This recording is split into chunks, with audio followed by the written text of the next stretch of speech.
ನೇಮಕಾತಿ ಮತ್ತು ಒಳ ಮೀಸಲಾತಿಗೆ ಸಂಬಂಧಪಟ್ಟ ಹಾಗೆ ಇವತ್ತು ಏನೆಲ್ಲ ಬೆಳವಣಿಗೆ ಆಯಿತು ಅನ್ನೋದು ನಾನು ನಿಮ್ಮ ಮುಂದೆ ಇಡ್ತಾ ಇದ್ದೇನೆ. ನಿನ್ನೆ ನಾನೊಂದು ವಿಡಿಯೋ ಮಾಡಿದ್ದೆ.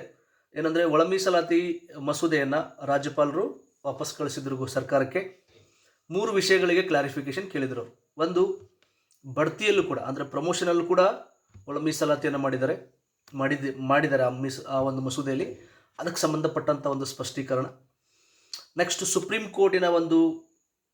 ಕೋರ್ಟ್ ಏನು ಹೇಳಿತ್ತಲ್ಲ ಅದಕ್ಕೆ ಅನುಗುಣವಾಗಿದೆಯಾ, ಎಂಪೆರಿಕಲ್ ಡಾಟಾ ಅಂತ ಕರಿತೀವಿ, ಅದಕ್ಕೆ ಪ್ರಕಾರ ಇದೆಯಾ ಅಂತ ಕೇಳಿದರು.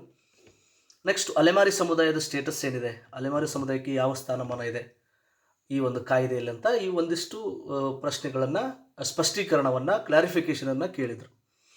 ಅದಕ್ಕೆ ಸಂಬಂಧಪಟ್ಟ ಹಾಗೆ ಇವತ್ತು ಉನ್ನತ ಮಟ್ಟದಲ್ಲಿ ಕಾನೂನು ತಜ್ಞರ ಒಂದು ಮೀಟಿಂಗ್ ಆಗಿದೆ ಅನ್ನೋದು ನನಗಿರುವಂಥ ಮಾಹಿತಿ.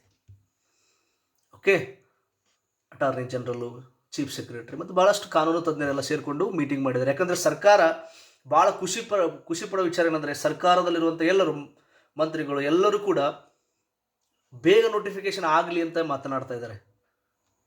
ಇದು ಭಾಳ ಖುಷಿ ವಿಚಾರ. ಯಾಕಂದರೆ ಎಲ್ಲರಿಗೂ ಕಾತುರತೆ, ಯಾಕಂದರೆ ಒತ್ತಡ ಇದೆ ಭಾಳ. ಆ ಒತ್ತಡ ಸೃಷ್ಟಿ ಮಾಡಿದವರು ನೀವು. ಗೊತ್ತಿದೆ ಅವರಿಗೆ, ನಾವು ನೇಮಕಾತಿ ಮಾಡಿಲ್ಲ ಅಂದರೆ ಮುಂದೆ ಏನು ಸಮಸ್ಯೆ ಇದೆ ಅಂತ ಅವ್ರ ಕಣ್ಮುಂದೆ ಬರುತ್ತೆ. ಸೊ ಹೀಗಾಗಿ ಎಲ್ಲರಲ್ಲೂ ಆ ಒಂದು ಕಾತುರತೆ ಇದೆ ಅಂತ, ಅಂದರೆ ಒಂದು ಬೇಸರನಿದೆ. ಈ ಒಂದು ಕಾಯ್ದೆ, ಈ ಒಂದು ಮಸೂದೆ ಬೇಗ ಕಾಯ್ದೆ ಆಗಲಿ, ಇದಕ್ಕೆ ಸಮಸ್ಯೆಗಳು ಬರದೇ ಇರಲಿ, ಇದು ಯಾಕೆ ಈ ಥರ ಸಮಸ್ಯೆ ಎದುರಿಸ್ತಾ ಇದೆ ಅನ್ನೋದು ಎಲ್ಲರಿಗೂ ಬೇಸರ ಇದೆ ಅಂತ. ಇದು ಭಾಳ ಖುಷಿ ವಿಚಾರ.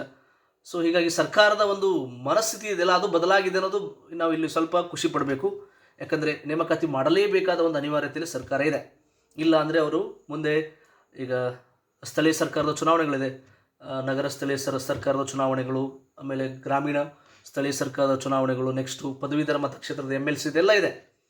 ಅದನ್ನು ಫೇಸ್ ಮಾಡಬೇಕಲ್ಲ ಈಗ. ಸೊ ಹೀಗಾಗಿ ಇವತ್ತು ಮೀಟಿಂಗ್ ಆಗಿದೆ, ಉನ್ನತ ಮಟ್ಟದಲ್ಲಿ ಕಾನೂನು ತಜ್ಞರ ಮೀಟಿಂಗ್ ಆಗಿದೆ. ನಾಳೆ ಅಂದರೆ ಮಂಗಳವಾರ ರಾಜ್ಯಪಾಲರಿಗೆ ಪ್ರತಿಕ್ರಿಯೆಯನ್ನು ಕೊಡುವ ಎಲ್ಲ ಸಿದ್ಧತೆ ನಡೆದಿದೆ. 99% ನಾಳೆ ರಾಜ್ಯಪಾಲರಿಗೆ ಸ್ಪಷ್ಟೀಕರಣ ಸರ್ಕಾರದ ವತಿಯಿಂದ ಕೊಡಲಾಗುತ್ತೆ ಅನ್ನೋದು ನನಗೆ ಬಂದಿರೋ ಮಾಹಿತಿ. ಸೊ ಆದಷ್ಟು ಬೇಗ ಸ್ಪಷ್ಟೀಕರಣ ಕೊಟ್ಟ ಮೇಲೆ ರಾಜ್ಯಪಾಲರು ಅದನ್ನು ಸ್ವೀಕಾರ ಮಾಡಿ, ಅದನ್ನು ಏನೋ ಒಂದು ಮಾಡಿ, ಒಟ್ಟಿನಲ್ಲಿ ಅದು ಕಾಯ್ದೆ ಆಗಿ ಆದಷ್ಟು ಬೇಗ ನೋಟಿಫಿಕೇಷನ್ ಆಗಲಿ. ಒಳ ಮೀಸಲಾತಿನೂ ಕೂಡ ದಳ ಸೇರಲೇಬೇಕು.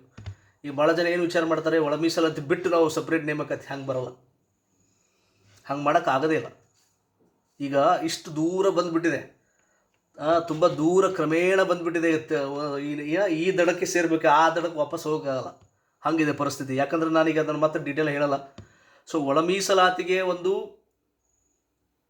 ಏನಂದರೆ ಹ್ಯಾಪಿ ಎಂಡಿಂಗ್ ಅಂತ ಕರಿತೀವಲ್ಲ, ಒಂದು ಖುಷಿಯಾಗಿರುವಂಥ ಒಂದು ಪೂರ್ಣ ವಿರಾಮ ಇಟ್ಟ ಮೇಲೇ ನೇಮಕಾತಿ ಅನ್ನೋದು ನೆನ್ಪಿಟ್ಕೊಳ್ಳಿ. ಹೀಗಾಗಿ ಒಳ ಮೀಸಲಾತಿಗೆ ಸಂಬಂಧಪಟ್ಟ ಹಾಗೆ ಪ್ರೆಸ್ ಮೀಟ್ ಇದೆ, ಬಹುಶಃ ಬುಧವಾರ ಇದೆ ಅನ್ಕೋತೀನಿ. ಒಳ ಮೀಸಲಾತಿಗೆ ಸಂಬಂಧಪಟ್ಟಂಥ ಒಳ ಮೀಸಲಾತಿ ಹೋರಾಟಗಾರರ ಒಂದು ಮೀಟಿಂಗ್ ಕೂಡ ಇದೆ. ಯಾಕಂದರೆ ಅವರ ಒಂದು ಆಗ್ರಹ ಇಷ್ಟೇ, ಆದಷ್ಟು ಬೇಗ ಒಳ ಮೀಸಲಾತಿ ಜಾರಿ ಮಾಡಿ, ಇದಕ್ಕೇನು ಅಡೆತಡೆಗಳಿದೆ ಅದನ್ನು ಬಗೆಹರಿಸ್ಬಿಟ್ಟು ಒಳ ಮೀಸಲಾತಿ ಜಾರಿ ಮಾಡಿ, ನಮ್ಮ ಸಮುದಾಯಕ್ಕೆ ಒಂದು ಸಾಮಾಜಿಕ ನ್ಯಾಯ ಕೊಡಿ ಅನ್ನೋದು ಒಂದು ಪ್ರೆಸ್ ಮೀಟ್ ಮಾಡ್ತಾರೆ ಬುಧವಾರ ಬೆಂಗಳೂರಿನಲ್ಲಿ. ಸೊ ಆ ಪ್ರೆಸ್ ಮೀಟ್ ಕೂಡ ಒಂದು ಇದಕ್ಕೆ ದಾರಿ ಆಗಲಿ. ಯಾಕಂದರೆ ರಾಜ್ಯಪಾಲರಿಂದ ಆದಷ್ಟು ಸ್ವೀಕಾರ ಮಾಡಿ, ಏನೇ ಸಮಸ್ಯೆಗಳಿದ್ರೂ ಕೂಡ ಇದನ್ನು ಬಗೆಹರಿಸ್ಕೊಂಡು ಆದಷ್ಟು ಬೇಗ ನೋಟಿಫಿಕೇಷನ್ ಆಗಲಿ ಅನ್ನೋದು ಉದ್ದೇಶ. ಇವತ್ತಿನ ಒಂದು ಅಪ್ಡೇಟ್ ಏನಿದೆ ನಾನು ನಿಮಗೆ ಹೇಳಿದ್ದೀನಿ. ಮತ್ತೆ ನಾಳೆ ಏನಾದರೂ ಅಪ್ಡೇಟ್ ಬಂದರೆ ಮತ್ತೆ ಮಾತಾಡ್ತೀನಿ. Thank you.